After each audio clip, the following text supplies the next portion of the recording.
This is KG, CEO of COSIGN Magazine. Got a special edition of COSIGN Conversations. This time, we're going to grill the CEO. We got my man, Craig Lewis. What's up, my guy? What's up, Already. Appreciate you having me in your space today. Yeah. You know what I'm saying? It's coming through. beautiful space. Got me sipping on the 1738. You know what I'm saying? Just a little soft. Yeah. So More life. Yeah, more life, something new. Yeah, that thing here, man. But I'm glad we got to finally sit down and chop it up, man. Yeah, it's been a minute. Yeah, I know we chopped it up offline a couple weeks ago. And man, I just want to kind of touch base, bro. So a lot of things been going on with you. You know what I'm saying, Yeah. right?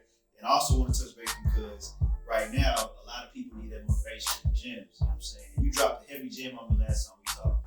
You told me, you know what I'm saying, outside looking in, you was like, KG, you spend a lot of time working in your business, but not on your business. You know what I'm saying? So for those who really don't understand what that means, kind of break it down for me and for the viewers watching. Yeah, I think it's the classic conundrum between like building a small business and a big business. Right. When you build a small business, you get caught up in the minutia, right? Just like doing the day-to-day tasks, trying to get the next client, the next, piece of revenue or whatever it is, and that's all understandable.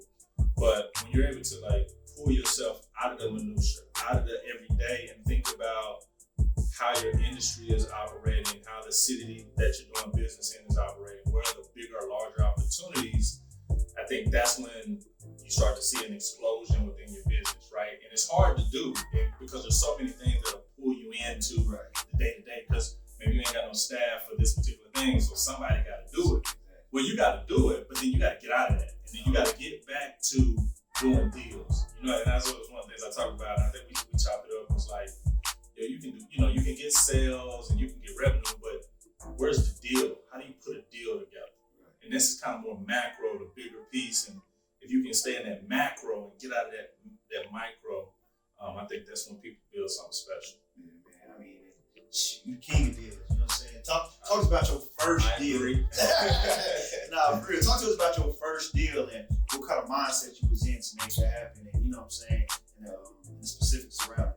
Yeah, well, I don't even know if I really remember my first deal. I've been hustling for a long time. I come from a sales background though, so I'm very transactional in that way. And over time, I think as I've learned to like evolve and kind of grow the business, it's like sales became deals.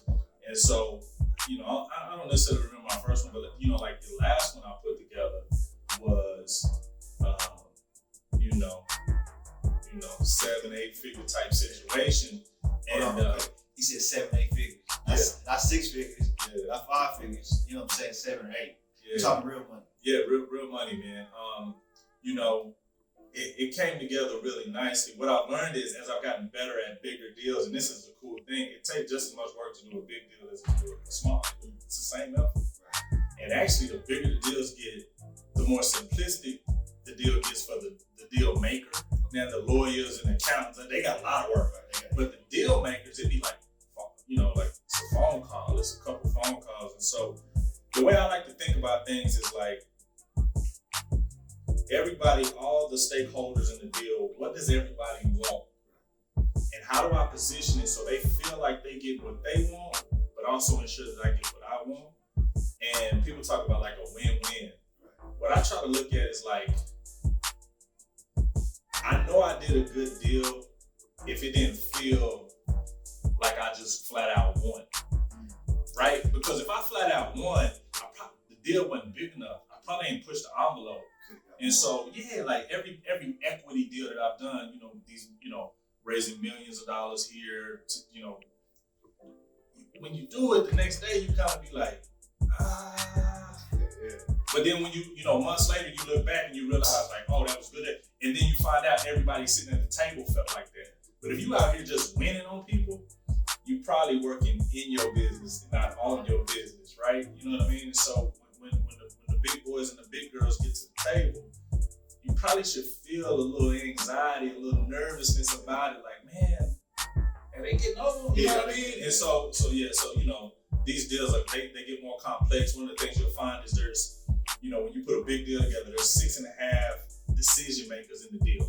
And you gotta navigate all those personalities, all those interests. You don't know what's going on with them personally. You don't know what's going on with their company, And And so it's 6.5 different people in big deals, complex deals that you got to cater to, right? And so just, looking at stuff like that and just mastering your craft and doing deals. No, for sure. So, I know you get paid for your time for consulting, bro, but I want to use this opportunity to actually kind of give our audience some gems because, our community are really Black Latinx individuals that, don't have that access to people like you normally, you know what I'm saying? So for people who are looking or even thinking about, raising money, like who do you think should raise money? That it's not for everybody. So, it ain't for everybody. So what do you think is right to raise capital? So depending on what kind of, this is the first thing people need to understand. You need to understand how money works. It's all type of money you can raise. So you need to understand, you got to look at like what type of business do you have? And this is what I'm talking about, working on your business, understanding the industry, and how do people raise money for those types of businesses. So like for me, I'm building a technology company. So if you follow the breadcrumbs, that's going to be venture capital. So then I'm like, damn, how does venture capital work? Right? So where do they get the money from to give me the money? And why do they get the money to give me? So you start understanding how it works. So specifically what I do in venture capital, everybody thinks, they read the headlines, they're like, oh, I want to raise $10 million too. Well, what you got to do for that is you got to know the game, right? So you got to build as much as you can build, get as much as you done as you can get done. People think, I got a good idea, somebody going to give me some money. Man, you got to try to put a product out. You got to try to get customers. You got to try to get customers to pay. You got to try to get repeat customers. You got to try to win customers back. And then you got to frame a story of the future. So you got like what's happening, which is called traction. This is my traction. And then you got to tie your traction to a vision that's big enough for a venture capitalist to feel like they can give you $1. That dollar can help you run the business, make enough money to pay them back $10 or $100. And the reason you got to do that is because they got to pay back what's called LPs, which are limited partners. These like pension funds and stuff like that, right? So when you pay into your retirement or whatever it is, that money's sitting and they allocate a certain part of that to make money. They give it to venture capitalists. So now when I go talk to a VC, I understand how the money flows. So they're like, oh, we dealing with somebody that knows something. And I got the traction that they feel like, oh, they can give me the $1 and I can put it to work. If somebody come, you want to raise, let's say you want to raise $3 million, you got to know what you're going to do with it. And then they got to believe you know what you're going to do with it. So, raising money ain't for everybody. I would say 98% of people probably shouldn't raise specifically my kind of money, which is venture capital. But that don't mean you can't get a small business loan. That don't mean you can't go out and do some crowdfunding. That don't mean, you know what I mean? But the best money you can raise, KG, the best money is profitable customer. Okay. So the same work it takes for me to go raise venture capital, let's just say $1 million. Let's say $1 million. Small bit. So I got to do all this work to raise $1 million. That's the same work to get $1 million customer. Now you just got to make your decision. For me, I would choose the $1 million in investment every time. Most people should choose the $1 million from the customer. Why would I choose that? I'm finna give y'all some game. And this ain't for everybody, but this is just the Craig J. Lewis philosophy. You feel me? But look, if I get this $1 million customer, that's dope. I got 7 figures coming in. Let's call it reoccurring revenue. So I know that's there. I can pay for my staff, my overhead, all that. That's great. That's great. I got $1 million business. This is crazy. If I get an investor to give me $1 million, I'm probably gonna sell, let's call it somewhere between 10 to 15% of my company for that. Let's say 10 for easy math. 10%. You give me $1 million, I'm gonna give you 10%. What's my company value at? $10 million. So you went out and got $1 million customer and you got $1 million business. Now that's sustainable, so that's great. But when I got my $1 million, my company became valued at $10 million, but it goes further. Now the company's valued at $10 million. Let's assume I own the whole other 90%. My personal net worth is now $9 million. So me taking that $1 million does a lot for me. Now I gotta put that $1 million to work, because I gotta pay them back. But if I don't pay them back, investors are built to lose money. So for me, I would take the $1 million investment over the $1 million in revenue, but that's the type of entrepreneur I am. You feel me? So, okay, let me ask you this for those who don't know anything about this, right? It's 10x, right? But how does your personal value go to $9 million, right? Because you might not have $9 million in capital. It's called net worth. See, and this is what's wrong with us. We think about salaries. Exactly. We think about checking accounts. Right. This is net worth. So when you hear people say a lot of my assets are tied up in the business, that's what they're talking about. So if I own 90% of the company and the company's valued at $10 million, right? But look, so now I have a marker. If somebody comes in, so if I can convince somebody to give me $1 million for 10%, I got something going on. Right. So now that $1 million is in the bank, and I probably got some technology and some customers and all of that.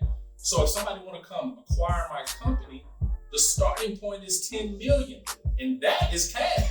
Yeah, sure. So if I own 90% of the $10 million that come in, I get 9. So it's a longer game. But look, when you get the $1 million customer, how much money do you get? You got to pay for this, pay for that. It's the same thing. So then what's your net worth? Yeah, when you spend $1, it's no longer $1 million. This is what I'm saying. And so it's a different kind of game for different types of entrepreneurs. And what this is really about is it's about mindset. It's about audacity. The types of businesses I'm talking about building, and which what I want more of us to build, are audacious businesses. Like we got so much courage in the hood and the street. We ripping and running, doing our thing, but we get in front of these, contracts, and we get in front of these situations, even in the entertainment business, and we kind of like capitulate to the situation. Keep that same courage. Let's go forward. You know what I mean? So yeah, man. So raising money is a different kind of game. It's all kind of money out there. But whatever you're doing, you got to know it cold.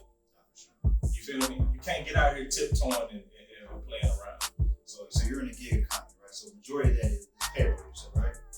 Yeah, we will. The simplest way to think about it, we help companies pay gig work. Okay. So who would you say your competitors are? Because like now it's like all these other companies are including payroll in their operating system. So like I use Square. You know what I'm saying? Square has payroll. You know what I'm saying? I even think Shopify is still that. Yep. So are they now your competitors? Yeah. So this is one of the things about GigWage that's super unique. Anybody that I could name to you as a competitor is also somebody we probably talking to about partnering. Square, great example. I'm talking to the head of corporate development, Asian dude. Square just dropped $50 million for Credit Karma. Check this out. So Credit Karma, Intuit is buying Credit Karma for $7 billion. Everybody know Credit Karma, right? We all know Credit Karma, right? You feel me? Yeah, of course. That's $7 billion, right? So most people watching this that use Credit Karma probably don't pay Credit Karma no money. So this is back to that net worth and that value and that investment. They got bought for $7 billion.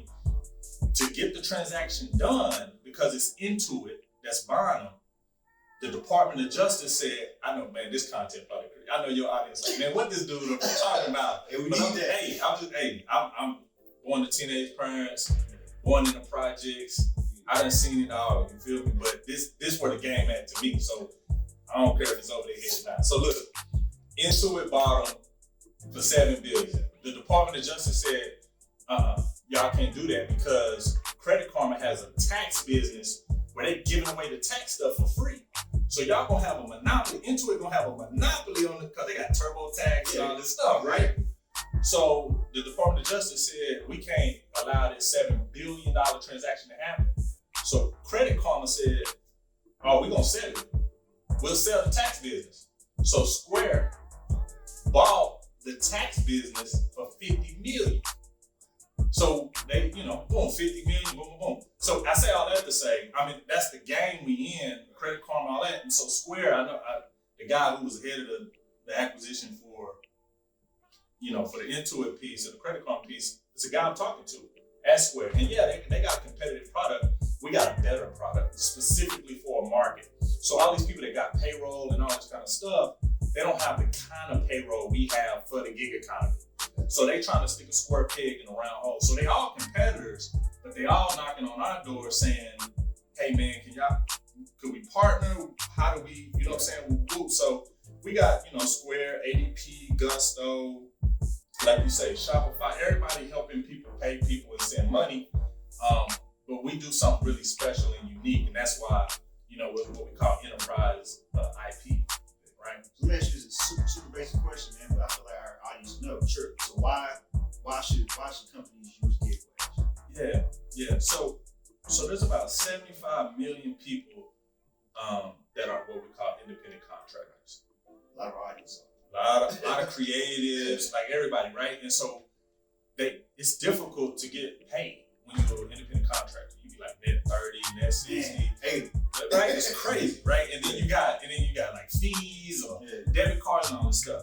So what GigWage does, we'll come into a company and say, hey, we're gonna help you pay these people the way they want to be paid, how they want to be paid, when they want to be paid, inexpensively.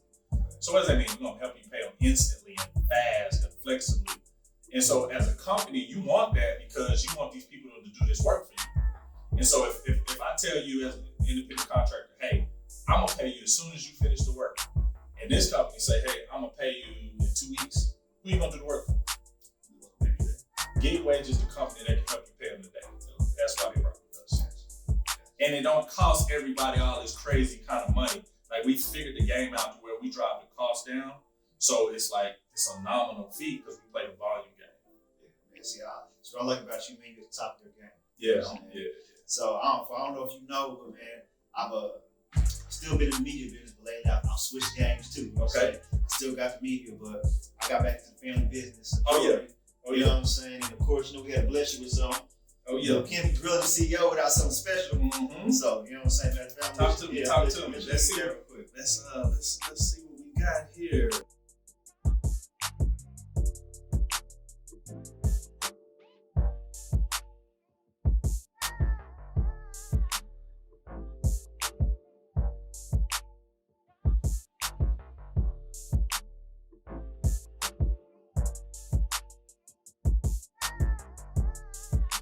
So, I was an athlete, but I also was in honors class. People didn't know this.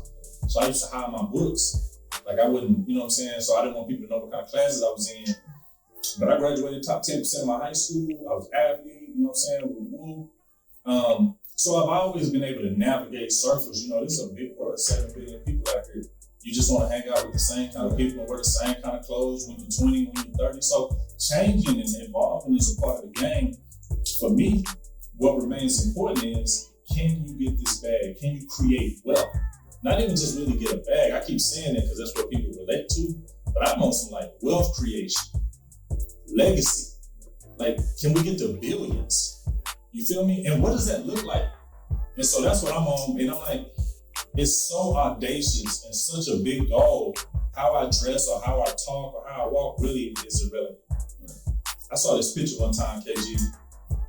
It was a picture of Earth from like Saturn. What does that got to do with anything? When you see how small Earth is from Saturn, my heart started beating fast because I realized how insignificant everything was. And so then I took that and reversed it and was like, what I wear, it's all insignificant. So I can just do whatever. Exactly. So from your POV, especially with your investors, it's not more so about you, it's what you can offer them. So it really don't matter what you wear, because you have the technology, you put in the works where like they gonna, even if they had a problem, they gonna ignore that. Think about it. Mark Zuckerberg, how he dressed. Elon Musk, he was smoking weed on the Joe Rogan podcast. If you out here creating value, that's it. If you out here putting in that work, that stuff is irrelevant. Steve Jobs used to wear the same outfit every day. That don't matter. It's like, what is that product doing? What is that service doing? How much value are you pumping in? And once you start to focus on value creation, wealth, and legacy, you can do what you want to do out here. Bro, you've done so much in your career. What do you think is something that you're most proud of? You know what I'm saying? You raised money, you made money, you put people on, you got a staff, family, who. What's one of your proudest moments as a man? Not even as a businessman, as a man. Yeah, I think being able to do all of this, the sacrifice, not the success, the sacrifice, the grind, the hustle, and still be, still be a husband, still be a father of 4 girls, to level up, like to be at this point and come from where I come from and be talking about legacy and wealth. That's what I'm proud of. You feel me? Like, where I got my brain to, you feel me? Like, I'm proud of that because it's so difficult out here. I could have easily been over there, you feel me? I grew up, everybody Fed time, state, county, drugs, violence, teenage prayer. I come up around all that, so it could have been very easy. I got a cousin, I won't say his name, but we like a few days apart. And his life went a different way, you feel me? So I'm really just proud of my mindset, what I'm able to do for my family, for my friends, for my employees, you know what I mean? Like, I'm proud to be in the space to do that. Yeah, man, shoes. And you still here. A lot of people folded during the pandemic. Folded, you know what I'm saying? I got stronger. Yeah, a lot of people folded, got stronger. You know what I'm saying? A lot of economy, like they didn't have jobs, so for your business to still be running. Like, did the pandemic affect you at all? Yeah. We listen, man. I had did a post on this. In chaos, there's opportunity, and so when the pandemic hit, I had like a $10 million deal on the table. I had a group out of New York and a group out of Ohio. It's called a term sheet. And so we had spent the first quarter, January, February, March, working on these deals. And so I had two groups competing for this $10 million situation. The pandemic hit, bam. I'm expecting calls to tell me they sending the term sheet, the offer letter on the 10 million and then I'm finna play them off each other. I get the call that they finna pull the deal and sit on the sidelines because of the pandemic. They don't understand what's going on. Then I get a second call with the same thing, and I'm like, yo. So then I don't really know what's going on. And then like 2 weeks later, I was like, yo, the business took off some more. I was like, oh, this is gonna be good for us. And then my team, we've been remote first and virtual since I started the company. So operationally, we didn't miss a beat. We was already humming. The question was these deals in this outside capital. And then, so goes the story. I still ended up putting another situation together. So wasn't that original situation? It's a whole other situation. Yeah, it's a whole other situation, a better situation.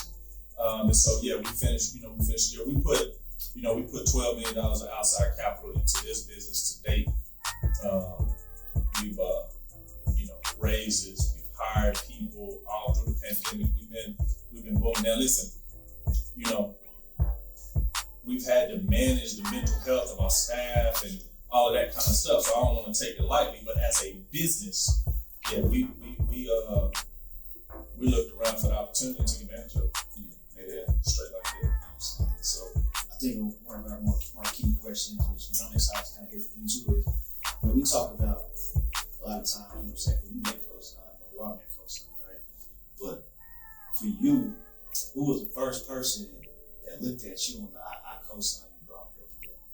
Who was that for you? It happened a couple different times. In this business, the first person I felt like co-signed and wrote a check, because I always say, people talk about having relationships, and in business, I don't think you really have a relationship if there ain't no transaction, right? That's how I kind of look at it. It's called business transaction, right? That's when the relationship starts. Right. It's emotional to move money, break bread with each other. So the first cat, and I never forget the date. I'm gonna tell you this story.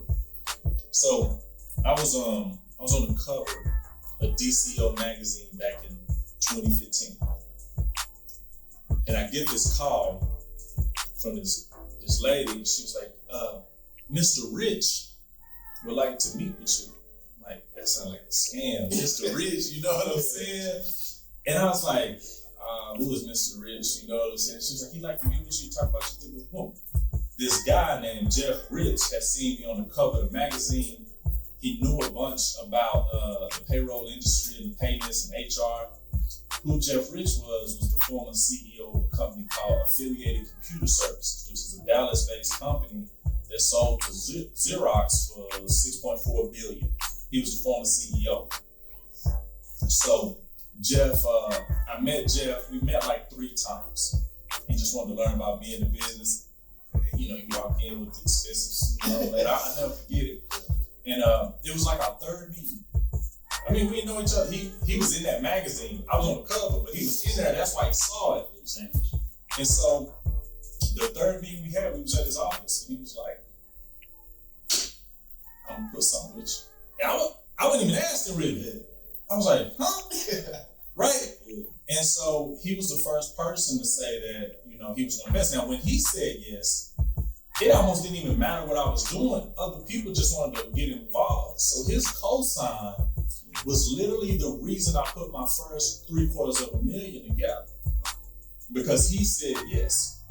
What was crazy, he slapped the table and said, I'm in. I didn't even know what it meant at the time. I didn't really know who he was. Right. That night, he invited me to his house.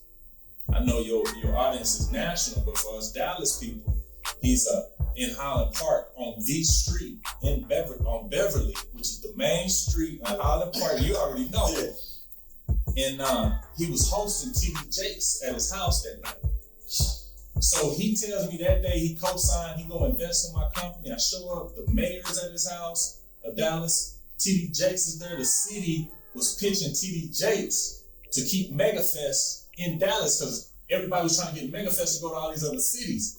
So they came to Jeff's house to pitch TD Jakes to keep MegaFest here. MegaFest, it produces $100 million for the city. So that night I meet TD Jakes and Jeff was like, yeah, TD should invest. And I'm like, they got a staff of people at their crib. It's an operation. They had valets and all this kind of stuff. And so Jeff Rich was the first person to co-sign this company. And his wife is Jan Miller. And so she's Miller Dupree is, they do the books with TD Jakes and Tony Robbins and Dr. Phil. And so it was a crazy co-sign for me because it opened me up to a world, where I was coming in, how I was coming in, but they was rocking with me because Jeff co-signed, man. And so I've always understood the importance of getting the right person to co-sign.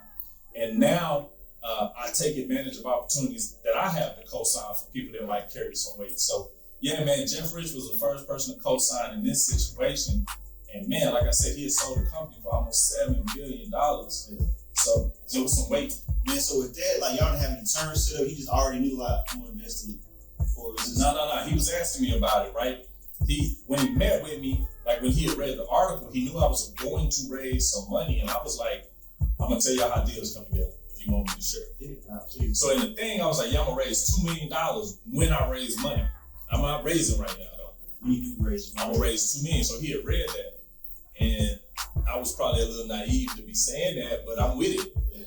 And I remember he told me, he was like, you don't really need $2 million. I was like, yeah, but that's what I'm gonna do.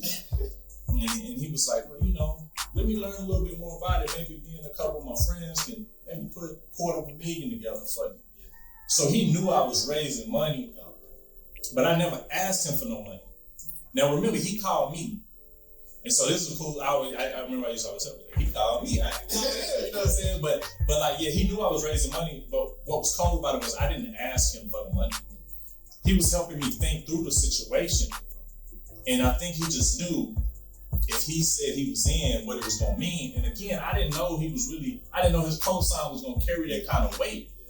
And I could get into even more stories about specifically how it worked. But yeah, a guy named Jeff Rich, Affiliated Computer Services is the company. It's, it's old now, but like when it was popping, it was. So essentially that cosign led you to get the $250,000, which then $750,000. So it was like, oh, let's put together 250. Right. But me, you give me an inch, I'm gonna take it. So I turned that 250 into 750. Oh, yeah, right. Yeah. That's major. Right? Yeah, that's a whole nother story. Yeah, okay, so that cosign led to 750, which ended up leading you to actually open up and get way more money. Yeah. Down the play anyway. And plus you probably got a lot of relationships from not even just from that night, but from moving forward through it. Yeah. Man, that's crazy. That's crazy, man. It was a Dallas cosign that popped off. Man. Like, yeah. See, that's what I tell people, man. The crazy thing is, people in Dallas sometimes be in small circles, right? But if you get out your small circle, you can make tons of millions in Dallas alone. You know what I mean? So I used to travel 220 days a year on the road. I was on the road 220 days. When I built the house back here in 2013, we built our crib. It dawned on me in like the first month. I was like, oh, I don't even have to get on a plane no more. There's so much economic opportunity here in Dallas, man. If you're just willing to work, get better, meet new people, you know, the thing about the hood too is funny because, you know, like I say, I used to be in all the circles.